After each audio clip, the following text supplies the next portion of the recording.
Do you want to know how you can log into your fourth hospitality payroll account? If yes, then this video is for you. Hello and welcome to How to Log In. It's your host back again with yet another interesting tutorial video. In this video, I'm going to teach you how you can log into your fourth hospitality payroll account. Go ahead and open any browser on your PC, go to the search bar to search for fourth hospitality payroll login. Then, click on this link over here which says Fourth Hospitality.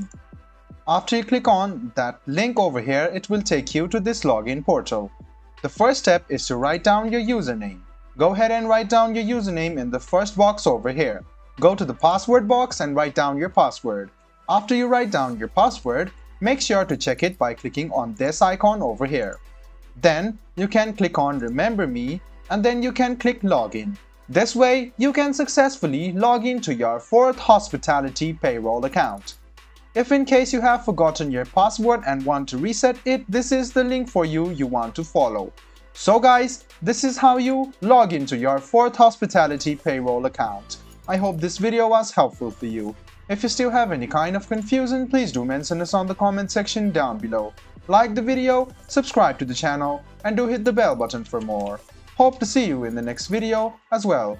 Until then, goodbye, take care, and make sure you enjoy.